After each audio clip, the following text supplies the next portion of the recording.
Bismillah teman-teman. Dahulu ada seseorang yang sangat kejam, mbahnya bajingan.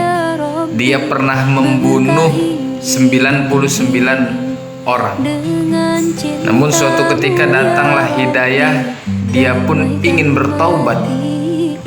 Dan dia mencari seorang ustadz. Akan tetapi ustadz itu yang dia jumpai belum terlalu alim. Dan dia mengutarakan keinginannya, "Ustadz, saya ingin bertaubat."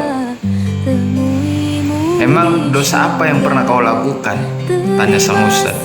Dia pun berkata, "Saya pernah membunuh 99 orang." Ustadz itu pun berkata, "Waduh, berat ini. Dosamu terlalu besar."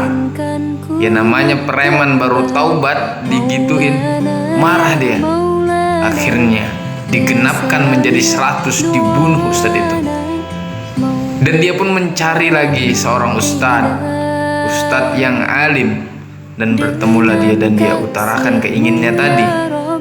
Dan dia berkata, "Apakah dosa saya masih bisa diampuni ustadz? Saya sudah membunuh 100 orang." Dan ustadz itu pun berkata, "Tentu pemuda, tentu dosamu akan diampuni. Tidak ada yang dapat menghalangi seseorang hamba dari rahmat Allah Subhanahu wa ta'ala.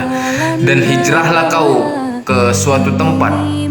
Diberi suatu tempat oleh ustadz itu karena kampungmu adalah kampung yang banyak orang bermaksiat.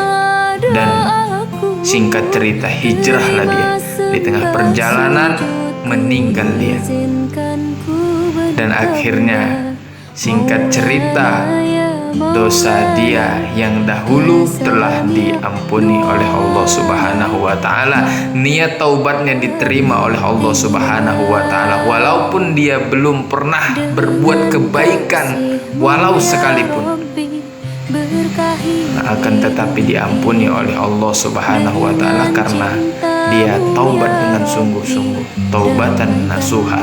Maka teman-teman, tidak ada yang bisa menghalangi seorang hamba dari rahmat Allah Subhanahu wa ta'ala. Jangan pernah merasa dosaku terlalu besar gak akan diampuni.